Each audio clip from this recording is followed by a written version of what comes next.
નમસ્કાર મિત્રો, આજના સમાચારમાં તમારું સ્વાગત છે। દેશ, દુનિયા અને ગુજરાતના તાજા, મોટા અને મહત્વના સમાચાર જાણીએ તે પહેલા ચેનલમાં નવા હોય તો ચેનલને સબસ્ક્રાઇબ અને લાઇક કરી દેજો। આગળના મહત્વના સમાચારની વાત કરીએ તો આરબીઆઈ 2000 બાદ હવે 500 રૂપિયાની નોટ અંગે અગત્યની માહિતી જાહેર કરી છે। માર્ચ 2024 પૂરા થતા નાણાકીય વર્ષમાં 500 રૂપિયાની નોટ ચલણમાં ઝડપી વધારો જોવા મળી રહ્યો છે।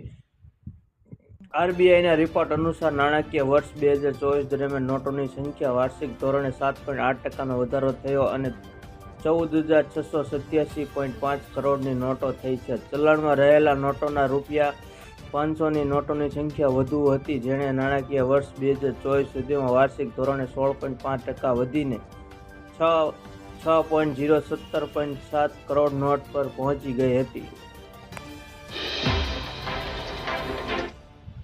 આગળના મહત્વના સમાચારની વાત કરીએ તો લોકસભાની ચૂંટણીના છેલ્લા તબક્કાના મતદાનના એક દિવસ પહેલા નાણાપ્રધાન નિર્મલા સીતારમણ શુક્રવારે અગાઉની યુપી સરકાર દ્વારા બેન્કિંગ ક્ષેત્રે ભ્રષ્ટાચાર અને ગેરવહીવટના દલદલમાં ફેરવનાર આરોપ મૂક્યો હતો અને દાવો કર્યો હતો કે 2014થી મોદી સરકાર હેઠળ બેન્કિંગ ક્ષેત્રે વિકાસ થયો છે, વિસ્તારમાં સુધારો થયો છે। એક્સ પરની લાંબી પોસ્ટ નાણામંત્રીએ પહેલા યુપીએ સરકાર દરમિયાન બેન્કિંગ ક્ષેત્રની ખામીઓની ગણતરી કરી અને પછી મોદી સરકારની ઉપલબ્ધિનો ઉલ્લેખ કર્યો। તેમણે લખ્યું કે તાજેતરમાં દેશના બેન્કિંગ સેક્ટર 3 લાખ કરોડ રૂપિયાથી વધુનો ચોખ્ખો નફો નોંધાવી એક મહત્વપૂર્ણ સિદ્ધિ હાંસલ કરી છે। આગળના મહત્વના સમાચારની વાત કરીએ તો દિલ્હીમાં હીટવેવ વખતે જ પાણીની શોર્ટેજ, કેજરીવાલ સરકારે એસસીમાં પાણી માટે અરજી કરી।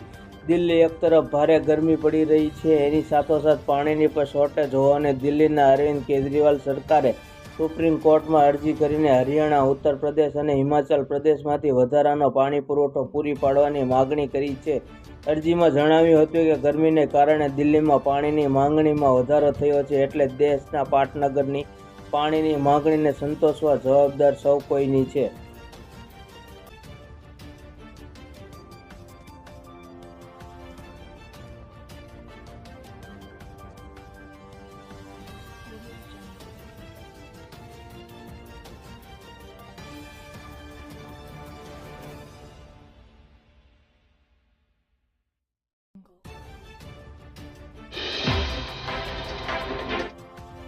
આગળના મહત્વના સમાચારની વાત કરીએ તો આ મહિને આંધી વંટોળ સાથે ગુજરાતને ઘમરોળશે મેઘરાજા, જાણો આખા મહિનાને લઈને અંબાલાલ પટેલની આગાહી। રાજ્યમાં કાળઝાળ ગરમીની બાદ આંશિક રાહત મળી હતી।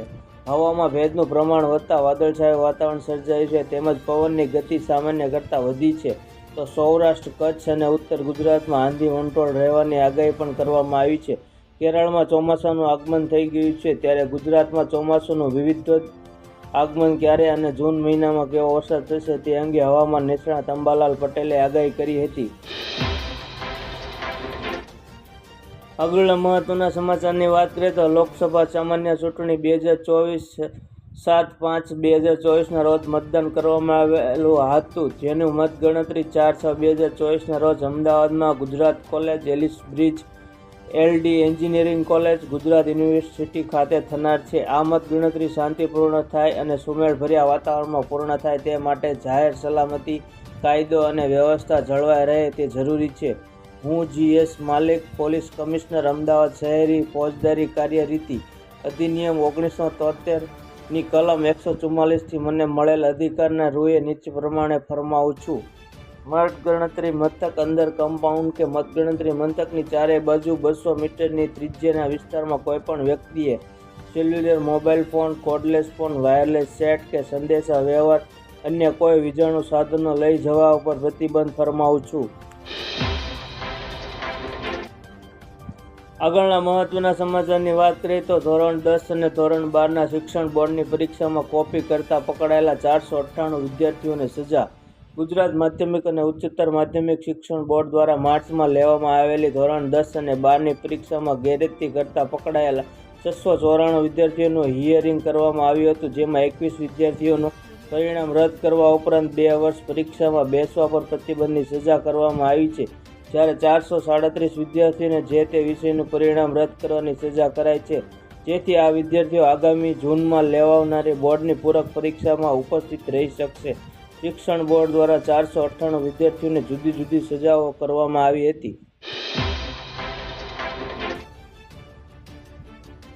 આજે લોકસભાની ચૂંટણીના 7મા અને અંતિમ તબક્કાનું મતદાન યોજાવા જઈ રહ્યું છે, જેમાં બિહાર, ચંદીગઢ, હિમાચલ પ્રદેશ, ઝારખંડ, ઓડિશા, પંજાબ, ઉત્તર પ્રદેશ, પશ્ચિમ બંગાળ સહિત 8 રાજ્યોમાં કેન્દ્ર શાસિત પ્રદેશોની 57 સંસદીય બેઠકો પર મતદાન યોજાયું છે.